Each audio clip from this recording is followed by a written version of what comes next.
The boy's voice did not carry far, but it carried far enough. "That's not your driver, sir." Harlan Whitfield, who had been 3 steps away from the open rear door of the black sedan idling in front of the Whitfield Tower, stopped without turning his head. He was holding a leather portfolio in one hand and a paper cup of coffee in the other, and for a moment the only thing that moved was the small line of steam rising from the lid. The morning was bright and clean. The street smelled of rain that had ended an hour earlier. 40 floors above him, the windows of the building that bore his name caught the light in long sheets of gold. He turned his head slowly. The boy was standing on the wide stone planter that bordered the entrance, the way children sometimes stand when they want to be seen by a particular adult and no one else. He was thin and small for his age, maybe 10, maybe 11, wearing a Navy school sweater and gray pants that had been carefully pressed but were just slightly too short at the ankles. His backpack hung from one shoulder. His other hand was gripping the strap as though he had been holding it that way for a long time before deciding to speak. "Excuse me," Harlan said. "That's not your driver." The boy did not point. He kept his hands where they were. "Your driver is the man with the gray hair and the limp, the one who always opens the door first and then puts your bag in second.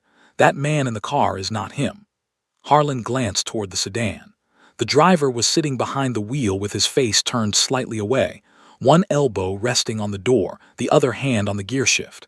He was wearing a dark jacket and a chauffeur's cap pulled low.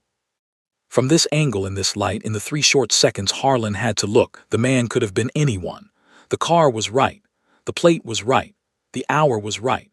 Harlan had walked toward that car at exactly this time on exactly this corner on roughly 200 mornings of his life, and not once in any of those mornings had he looked carefully at the man behind the wheel. He looked now. The driver did not turn his head. He should have. By now, a driver who had been waiting for almost 3 minutes while his passenger stood on the sidewalk talking to a child should have at least glanced in the side mirror.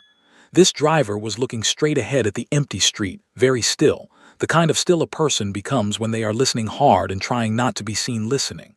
Harlan brought his eyes back to the boy. "What's your name, son?" "Isaiah Brooks, sir." "Isaiah." Harlan said the name slowly, the way a man does when he is buying himself a few seconds. "How do you know my driver?" "He picks me up sometimes too, sir, from the back of the building, from the loading dock where my mom works.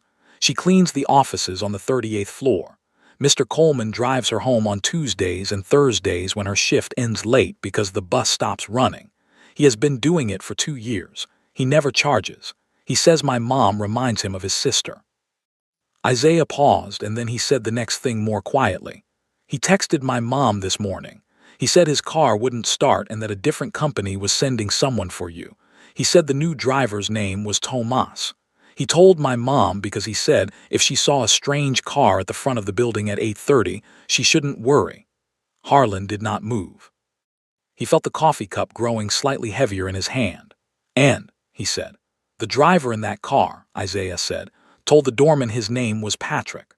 Harlan Whitfield had spent 31 years building a company that moved cargo across 4 continents, and in those 31 years he had developed a particular kind of stillness for moments when something important was about to happen. He used it in negotiations. He used it when a junior associate brought him bad news. He used it now. He smiled at Isaiah the way a man smiles at a child who has just shown him a drawing, set his coffee cup gently on the stone planter beside the boy, and lifted his portfolio slightly as if adjusting his grip. "Isaiah," he said quietly, "I want you to do something for me.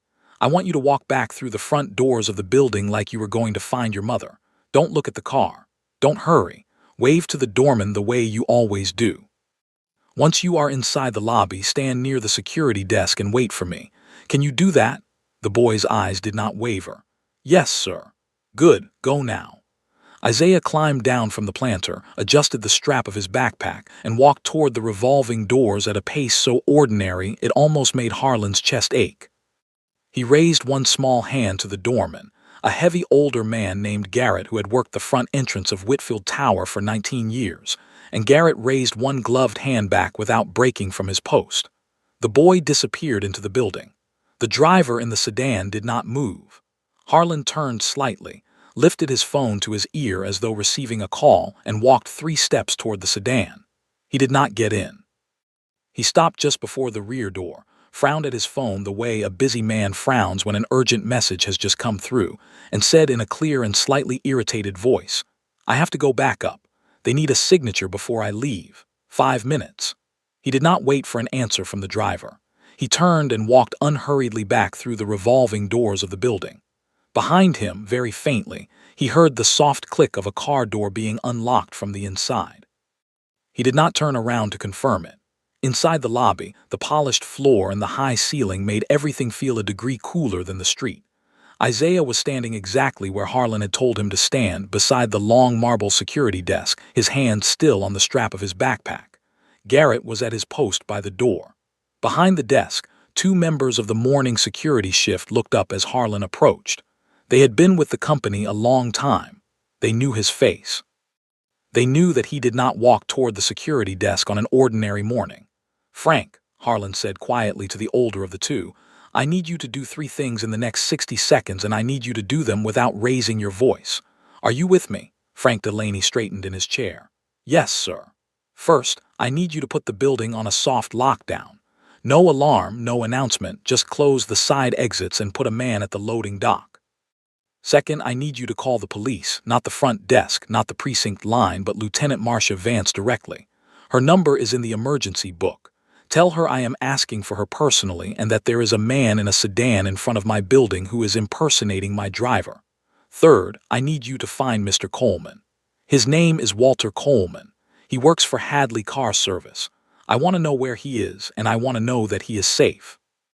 Do not, under any circumstances, allow anyone to leave the building who is not already in this lobby. Do you understand?" "Yes, sir." Frank picked up the phone. The other guard, a younger man named Pell, was already moving toward the side corridor. Harlan exhaled once slowly and turned to look at Isaiah. The boy was watching him with the same steady eyes. Harlan knelt down on one knee so that his eyes were level with the boy's. He set the leather portfolio on the floor beside him. He did not care in this moment what it cost or what was inside it. "Isaiah," he said quietly, "I need you to tell me everything you remember from the beginning, from the first thing that made you notice." The boy nodded once. He took a small breath, the kind a child takes when he has been waiting to be asked a question and has rehearsed his answer in case he ever was. "My mom got a text this morning, sir, before the sun was up. It was on her phone on the kitchen counter, and I saw it when I was getting cereal. It was from Mr. Coleman. He said his car wouldn't start and he was sorry, but he had asked the company to send Tomas instead. He said Tomas was a friend of his and that you would be in good hands. He said he would call my mom later in the day to check in." Isaiah paused. "But then 20 minutes later, my mom's phone buzzed again. I saw her read it. She got real quiet. She put the phone in her pocket and she didn't tell me what it said. She just said we had to leave for the bus early. She walked me all the way to the building this morning instead of letting me ride alone, which she never does on Wednesdays because she has to be on the 38th floor by 7. Harlan listened without interrupting. "When we got to the corner," Isaiah said, "my mom looked at the front of the building for a long time before she crossed the street. She kept her hand on my shoulder. She told me to go inside through the side entrance and find her later. And then I saw the car, and I saw the man in it. And I knew right away it wasn't Mr. Coleman, because Mr. Coleman is not a young man, sir, and the man in the car was young. And when I went to the doorman to ask him about it, the doorman said the driver had introduced himself as Patrick from Hadley. And I thought that's not right either, because the text said the driver's name was Tomas." Harlan felt something tighten very slowly behind his ribs. "Where is your mother now, Isaiah?" "I don't know, sir. She said she would meet me in the lobby, but she hasn't come down. I waited 15 minutes by the elevators. Then I came outside because I saw your car pull up. I thought, if my mom isn't here, somebody has to tell him." Harlan looked toward the long bank of elevators at the back of the lobby. 2 of them were on the upper floors. The third was descending. He looked back at the boy. "What is your mother's name?" "Vanessa Brooks, sir." "Frank," Harlan said without turning his head, "do you have eyes on Vanessa Brooks from the cleaning service? She works the 38th floor." Frank was already speaking into a handset. He listened, said something low, listened again. He looked up at Harlan. "She clocked in at 6:52, sir. She has not clocked out, but the supervisor for that floor says she stepped away from her cart about 20 minutes ago to take a phone call and has not come back." Harlan's mouth went dry in a way he had not felt in many years. Pull the cameras, he said quietly. 38th floor, every angle now. Frank nodded and turned to a second monitor. Harlan looked down at Isaiah. The boy had not moved. He was standing very still, his hand still gripping the strap of his backpack, his small face composed in the way that small faces sometimes compose themselves when there is more fear inside than the face can comfortably hold. Isaiah, Harlan said gently, your mother is going to be all right. I am going to make sure of it, but I need you to stay right here with Frank until I come back. Will you do that? The boy nodded. Harlan stood up slowly, picked up his portfolio, and walked behind the security desk. Frank had brought up 4 screens. The 38th floor was divided into a long central corridor, 2 glass-walled office suites, a small break room, and a service hallway that ran behind the elevators toward a freight lift the cleaning staff used to move their carts between floors. The cameras showed all of it. The corridor was empty. The office suites were empty. The break room was empty. The service hallway was empty. Roll it back, Harlan said. 25 minutes. Frank's fingers moved across the keyboard. The timestamps in the corners of the screen spun backward. Figures appeared, walked in reverse, disappeared. At 23 minutes back, a woman appeared in the service hallway pushing a tall cleaning cart. She stopped, took her phone from her pocket, looked at the screen, and then lifted it to her ear. She listened for perhaps 30 seconds. Then her free hand rose slowly to cover her mouth. That's her, Frank said quietly. Keep going. The woman lowered her hand from her mouth, looked once down the corridor toward the elevators, and then turned and walked quickly in the opposite direction, away from the cameras, toward the freight lift.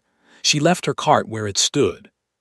The cart appeared in 2 of the screens for the next 19 minutes, motionless, the small lamp on its handle still glowing. Where does the freight lift go? Harlan asked.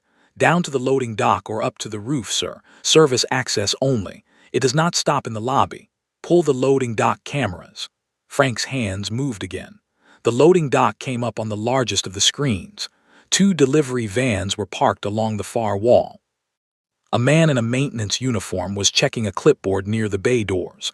There was no sign of Vanessa Brooks. Roof cameras. The roof access door was closed. The small landing in front of it was empty. The view from the camera above the door showed nothing but gray gravel and an HVAC unit humming softly in the morning light. She didn't come out at either end, Frank said. Then she is still inside the lift or she got off on a floor between. Harlan turned to Pell, who had returned from the side corridor. Take 2 men. Start at the bottom of the freight shaft and work your way up. Open every service door. Do not under any circumstances draw a weapon unless you have to. She is a frightened woman. She is not a suspect. Pell nodded and was gone. Harlan turned back toward the front of the lobby. Through the tall glass doors, he could see the sedan still idling at the curb. The driver was no longer in the same position. He had turned his head and was looking directly at the entrance of the building, his hand resting on the wheel, his other hand somewhere out of sight below the dashboard. From this distance, Harlan could not see his face clearly, but he could see the angle of attention, and the angle of attention was that of a man who had begun to understand that something on his side of the morning was no longer going according to plan. Frank, Harlan said quietly. Lieutenant Vance. Where is she? 6 minutes out, sir. She has 2 units coming in silent. She said to ask you to stay inside the lobby and to keep the boy away from the windows. Tell her I am going to keep the driver where he is. I do not want him deciding to leave before she arrives. Frank looked up. Sir, get me Garrett on the radio. Garrett's voice came through a moment later, steady as it had been for 19 years. Mr. Whitfield. Garrett, the car at the curb, the driver. I want you to walk out to him at your normal pace. Tell him I have been delayed by a phone call. Apologize for the inconvenience. Offer him a bottle of water. Do not let him see that anything is wrong. Understood, sir. And Garrett, keep your hands where he can see them. Through the tall glass doors, Harlan watched Garrett step out onto the sidewalk with the unhurried dignity of a man who had spent most of his working life standing in one place and being underestimated for it. He walked to the sedan at the pace he had always walked, raised one gloved hand in a small wave that he had given to 1,000 drivers across 2 decades, and bent slightly at the waist to speak through the lowered window. Harlan could not hear the words, but he could see the angle of the conversation. He could see the small, polite tilt of the driver's head. He could see Garrett's other hand, the one not gesturing toward the building, resting comfortably and visibly on the frame of the open window. The driver said something. Garrett nodded. Garrett pointed toward the lobby as if explaining where Harlan had gone, then mimed the universal shape of a phone call. The driver leaned back slightly. He nodded once. Garrett straightened, gave a small wave of acknowledgement, and walked back toward the doors at the same unhurried pace. When he came through the revolving door, his face was composed, but his eyes were not. "He's nervous, sir," Garrett said quietly as he passed Harlan on the way back to his post. He kept looking at the side mirror. "He has a phone face down on the passenger seat. The screen lit up twice while I was standing there. He didn't pick it up." "Did he say anything?" "He said his name was Patrick. He said the car was a Hadley vehicle, but the company decal on the dash was wrong. Hadley uses a blue circle with a white H. The decal on his dash was a green diamond. I have been opening that door for Hadley drivers for 19 years, sir. I know what the right decal looks like." Harlan nodded slowly. "Stay at your post. Do not look at the car again unless he gets out." "Yes, sir." Harlan turned and walked back to the security desk. Isaiah was still standing exactly where he had been told to stand. He had not moved. He had not looked toward the windows. He was watching Harlan with the kind of patient attention that adults often mistook for shyness, and that Harlan was beginning to understand was something else entirely. "Frank," Harlan said, "anything from Pell. He has cleared the bottom 4 service levels. He is working up, nothing yet. And Coleman. Hadley is calling his apartment now." His wife answered on the 3rd ring. She said Walter left for work at 5:40 as usual. He told her he was picking up a regular client at 6. She has not heard from him since. Harlan closed his eyes for a brief moment. He thought of Walter Coleman, a quiet man with a small silver pin in the lapel of his jacket from a service tour he had completed before Harlan was born. He thought of the way Walter always opened the rear door of the sedan with a small nod that was not quite a bow, and was not quite a greeting, and was somehow both. He thought of the woman somewhere in the freight shaft of his own building who had taken a phone call and then run. "Frank," he said, "I want a wellness check sent to Walter Coleman's home address. Right now. Not when Vance gets here. Now. Use a private security firm if you have to. I do not want to wait on a precinct line." "Yes, sir. And I want you to pull the security feed for the corner outside this building going back 2 hours. I want to know how long that sedan has been parked there, and I want to know whether anyone got out of it before Walter was supposed to arrive." Frank's hands were already moving across the keyboard. The screen shifted. The image of the sedan at the curb sharpened and then began to roll backward in time. Harlan stepped closer. He watched the morning unwind in reverse. The light dimmed. A street sweeper passed. A man walking a dog passed. A delivery cyclist passed. The sedan remained. The footage rolled back to 6:14 in the morning, and at 6:14 the sedan was already there. Frank kept rolling. At 6:09 the sedan pulled to the curb from the south end of the block, parked, and sat. The driver did not get out. He did not check his phone. He did not adjust his mirrors. He sat behind the wheel with his hands in his lap, and his face turned toward the front entrance of the building. And he sat that way for 2 hours and 21 minutes without moving, the way a man sits when he has been told to wait, and has been told that nothing matters more than being in exactly the right place at exactly the right time. 2 hours, sir," Frank said quietly. "He has been there since just after 6.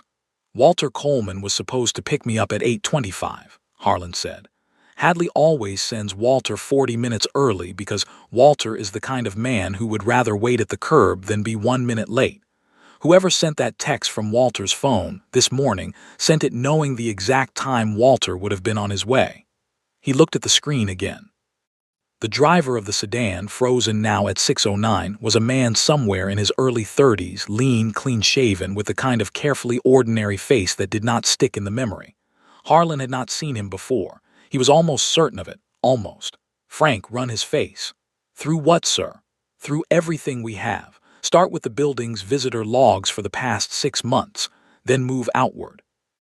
Vendors, contractors, deliveries, anyone who has signed in at the front desk. Then run it against the public databases that the company has access to through our security contractor. I want a name." Frank's hands moved again. The face on the screen multiplied into a column of comparison candidates. Most were rejected within seconds. A handful held, then fell away. A small wheel turned in the corner of the monitor. "Sir," Pell's voice came through the radio, low and urgent. "I have her." 27th floor service corridor. She is in the cleaning supply room. The door was locked from the inside. She let me in when I said your name. Is she hurt? No, sir. She is shaking, but she is not hurt. She is asking about her son. Tell her son is with me and that he is safe. Bring her down through the back stairs, not the elevator. Take her to the small conference room on 3. Stay with her until I come up. Yes, sir. Harlan turned to Isaiah. He had not realized how tightly he had been holding the edge of the security desk until he let go of it. He knelt again. Your mother is safe, Isaiah. She is upstairs. A man named Pell is with her. He works for me. He is going to bring her down through the back of the building, and I am going to take you to her in a few minutes. But first I need you to be patient with me a little longer. Can you do that? The boy nodded. His shoulders dropped a fraction of an inch. It was the first time since the conversation on the sidewalk that he had allowed any small piece of his body to ease. Harlan saw it and committed it quietly to memory. Sir. Frank's voice was tight. I have a match. Harlan stood. He came around the desk. The screen now showed 2 photographs side by side. On the left, the driver of the sedan as he sat at the curb this morning, his face captured in 3/4 profile through the windshield. On the right, an older photograph, slightly grainier, of the same man in a different jacket and with shorter hair, standing in a line outside what looked like a courthouse. Below the photograph was a name. Lucas Petrov, Frank read. Where is that from? A court appearance in Newark 18 months ago. He was a witness, not a defendant. The case was a kidnapping for ransom. Harlan looked at the photograph for a long moment. The man on the screen had the unremarkable face of someone who had learned, early in life, that being remembered was a kind of liability. He looked at the camera the way a man looks at a wall. What was the case? Harlan asked. Frank's fingers moved across the keyboard, pulling up the docket. The defendants were 3 men who had abducted the adult son of a real estate developer in Bergen County. They held him in a warehouse for 11 days before negotiating a payment. The son was returned alive. The defendants were convicted. Petrov testified for the prosecution in exchange for immunity. The file says he was a low-level participant who turned on the others when the federal charges came down. Where has he been since? There is nothing in the public record after the trial. No employment, no address, no court appearances. He went quiet. He did not go quiet, Harlan said. He went professional. He looked once more at the screen, then turned toward the front of the lobby. The sedan was still there. Lucas Petrov was still in it. Through the glass doors, Harlan could see that the man's posture had changed slightly in the last few minutes. His shoulders had drifted forward. His head was tilted toward the phone on the passenger seat.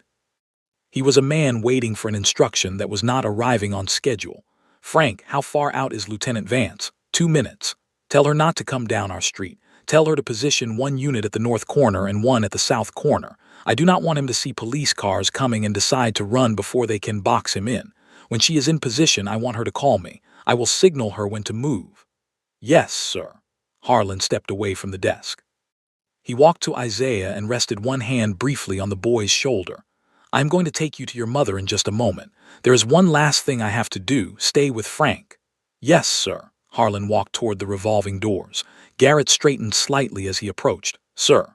I am going to walk out, Garrett. I am going to walk to the car. I am not going to get in. I am going to stand at the rear door and I am going to speak to him through the window. I want you to stay exactly where you are. If he reaches for anything below the dashboard, I want you to come through that door and get me out of the way. Do you understand? Sir, please, let the lieutenant handle this when she arrives. She will. But she is 2 minutes out and he has been sitting at that curb for 2 hours, and a man who has been sitting at a curb for 2 hours waiting to take another man somewhere he will not come back from does not deserve another 2 minutes of patience from me. I am not going to do anything foolish. I am going to keep him talking until the units are in position. That is all. Garrett looked at him for a long second. Then he nodded once. Harlan pushed through the revolving door and stepped out onto the sidewalk. The morning had warmed slightly. The street was nearly empty. He walked at his ordinary pace, his portfolio in one hand, his coat unbuttoned, the way he had walked toward 200 mornings of waiting cars. When he reached the rear door, he did not open it. He stood beside it and looked through the open window into the front of the sedan. Patrick, he said pleasantly. The driver's head turned. The face Harlan had seen on the security monitor was now 3 feet away from him. The eyes were lighter than the photograph had suggested, a pale and very steady gray. "Mr. Whitfield." The voice was soft and unhurried. "Everything all right, sir?" "Everything is fine," Harlan said. He rested one hand lightly on the frame of the open window, the way a man does when he is about to lean in and share a confidence with someone he knows. "I am sorry to keep you waiting. There has been a small situation upstairs. One of our compliance officers needs me to sign a document before I leave for the meeting. I told him 5 minutes. It is going to be closer to 10. "Of course, sir." "Have you eaten breakfast, Patrick?" The driver hesitated just for a beat. "I have, sir, thank you." "Good. Garrett is going to bring you out a coffee anyway. He gets bored when there are no cars to open doors for. Indulge him." Harlan smiled. The smile he used was the one he had perfected in 30 years of boardrooms, the smile that did not reach the corners of his eyes but that no one ever noticed did not reach the corners of his eyes. "How long have you been with Hadley?" 3 months, sir." "And what did you do before?" Another small hesitation. Smaller this time. The driver was getting his rhythm back. "Private security, sir, for a family in Westchester. The contract ended." "That sounds like steady work." "Why the change?" "They moved overseas, sir. They didn't need me anymore." Harlan looked thoughtful, the way a man does when he is trying to remember whether he knows someone in common. "Whose family was it, if you don't mind my asking? Westchester is a small world." The pale gray eyes moved, just barely, away from Harlan's face toward the front entrance of the building, then back. "The Hendersons, sir." "The Hendersons, I don't know them." "What does the father do?" "Finance, sir." "Most of them do." Harlan laughed softly. The driver laughed too. The laugh did not reach the corners of his eyes either. "Listen, Patrick, while I have you here. Walter Coleman has been driving me for a long time. Did Hadley tell you why he isn't with me this morning?" "Car trouble, sir. They said his vehicle wouldn't start." "And he is at home, then?" "I believe so, sir." "That is good. I will give him a call later. He worries when his routine changes." Harlan let his hand slip a fraction along the window frame as though preparing to step back. Then he paused as if a small thing had just occurred to him. "Patrick, one more thing. You said the company decal on your dash is green. Is that a new logo? I thought Hadley used the blue circle." The driver did not look at the dashboard. He did not need to. His left hand, the one that had been resting on the wheel, drifted a few inches lower and out of sight. His right hand stayed where it was. His face stayed where it was. Only his eyes moved very briefly to Harlan's right hand on the window frame. "It is new, sir. They rebranded last month." "Ah, that is the trouble with rebranding. Half the cars look like they belong to someone else." A small black SUV pulled around the north corner at the far end of the block and stopped against the curb. A second one pulled around the south corner 10 seconds later. Neither used a siren. Neither used a light. 2 men in plain dark jackets stepped out of the first vehicle and began walking toward the sedan along the sidewalk on the opposite side of the street, not hurrying, not looking at the car. From the south, a man and a woman in matching jackets did the same. Lieutenant Marcia Vance had positioned her people exactly the way Harlan had asked her to. The driver's eyes flicked once toward the north end of the block, then once toward the south. The pale gray went very still. "Patrick," Harlan said softly, "I want you to keep both of your hands where I can see them." The driver looked at him. "Step away from the car, sir," he said quietly. "Now." Harlan did not step away. He did not move at all. He kept his hand on the frame of the open window and his eyes on the pale gray eyes of the man in the driver's seat, and he spoke in the same conversational voice he had been using since he walked out of the building. "Patrick, there are 8 officers within 50 feet of this car. 2 of them are behind you. 2 of them are in front of you. 4 of them are across the street. If you reach for whatever is under that dashboard, you will not finish the motion. I am telling you this not because I am threatening you. I am telling you this because I would prefer that you live through the next 60 seconds. I would prefer that a court hear what you have to say. I would prefer that the people who sent you here be the ones who answer for what they plan to do this morning. Do you understand me?" The driver did not answer. His chest had begun to move very slowly, in the controlled way of a man who is counting his breaths to keep his hands still. From the corner of his eye, Harlan saw the 2 officers from the north end of the block step off the curb and begin across the street at an unhurried diagonal. From the south, the other 2 had done the same. The sedan was, without anyone having raised a voice, surrounded. "Patrick," Harlan said again, more quietly. "Hands on the wheel, both of them, slowly." For a long moment nothing happened. The driver's lighter hand, the one that had drifted toward whatever was below the dashboard, hovered there as if weighing something. Then very slowly it rose. Both hands came to rest on the top of the steering wheel. The pale gray eyes did not leave Harlan's face. "There," Harlan said. "Thank you." The officers reached the car. Lieutenant Vance herself was the woman from the south end of the block. She came to the driver's window with her hand resting easily on the holster at her hip, and her eyes already reading the inside of the car the way a person reads a page they have read many times before. Her voice was calm and almost bored. "Sir, I need you to turn off the engine. I need you to drop the keys onto the pavement through the window. Then I need you to open the door from the outside with your left hand, keeping your right hand on the wheel." The driver did as he was told. The engine quieted. The keys clinked softly on the asphalt. The door opened. He was lifted out without violence, turned and pressed gently against the side of the car, while another officer cuffed his hands behind his back. Underneath the dashboard, where his left hand had been drifting, Vance's partner found a small handgun resting in a magnetic holster bolted to the underside of the steering column. He photographed it before he touched it. Then he removed it carefully, cleared the chamber, and placed it in a plastic bag. Harlan stepped back from the car. He felt, for the first time since he had set his coffee on the stone planter beside Isaiah, the small tremor in his right hand that had been waiting all morning for permission to arrive. He let it arrive. He set the portfolio on the sidewalk and pressed his palm briefly against his thigh until the tremor passed. Vance walked over to him. She was a small woman with a face that had been weathered by 24 years of work and a pair of eyes that had been weathered by none of it. She looked at Harlan the way she looked at all civilians who had just helped her do her job, which is to say with a mixture of professional gratitude and personal exasperation. "Mr. Whitfield, Lieutenant, that was a foolish thing to do." "It was." "Was the boy yours?" "No." "Whose?" "He belongs to a woman named Vanessa Brooks. She works on the 38th floor of this building. She is upstairs in a conference room. I would like to take him to her now." Vance looked at him for a long moment, and the exasperation in her eyes softened into something quieter. "Go," she said. "I will be up in 20 minutes. I will need statements from all three of you, but they can wait that long." Harlan picked up his portfolio and walked back through the revolving doors into the lobby. Isaiah was still standing beside the security desk, his hand still on the strap of his backpack. He had not looked toward the windows. He had not asked Frank a single question. Harlan crossed the lobby and held out his hand. "Come with me, Isaiah." The boy took his hand. It was the first time anyone in that building had ever held Harlan Whitfield's hand, and the first time in many years that Harlan had let his own hand be held.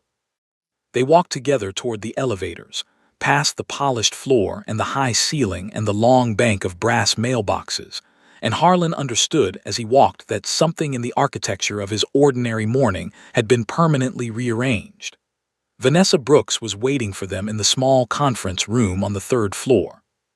She stood when the door opened and her hand went to her mouth in the same way it had on the security footage, and then she was kneeling on the carpet with her son in her arms, and for almost a full minute no one in the room spoke. Pell stood quietly by the door. Harlan stood quietly by the window. The morning light moved across the small table and across the woman and the boy and across the floor and out again. When Vanessa finally looked up, her face was wet but her voice was steady. "Walter," she said. "Have you found Walter?" Harlan had been waiting for the question. He had hoped it would come later. "The private security firm reached his apartment 7 minutes ago," he said gently. "He was unconscious in his kitchen. He is being taken to Mercy General right now. He is breathing on his own. They believe he was given something in his coffee. The early indication is that he will recover." Vanessa closed her eyes. Isaiah pressed his forehead against her shoulder. "He is a good man," she said quietly. "He picked up Isaiah from school for me when I had to work the overnight shift. He didn't ask for anything, he just did it." "I know," Harlan said. "I am going to make sure he is taken care of, whatever he needs, for as long as he needs it, you have my word." She nodded, and she did not say anything else, because there was nothing else that needed to be said in that particular moment. In the weeks that followed, the case unwound the way these cases do, in pieces slowly, with the pale gray-eyed man giving up the names of the people who had paid him in exchange for a reduced sentence. and those names leading to a small group of investors who had been quietly losing a great deal of money in a shipping deal with Whitfield Logistics, and who had decided, in the way that desperate men sometimes decide, that the simplest solution to a contract dispute was the removal of the man who held the controlling vote. 3 of them were indicted within the month. The 4th was indicted by the end of the year. None of them ever saw the inside of Harlan's office again. Walter Coleman came back to work in the spring. Harlan met him at the curb on the first morning and helped him into the back seat of his own sedan, and Walter argued about it for 3 blocks before allowing himself to be driven home. Vanessa Brooks accepted a new position in the building, off the cleaning roster and into the operations office, with a salary that let her stop working overnight shifts. Isaiah continued at his school, and then at a better one, and Harlan paid for every year of it without ever once calling it a gift.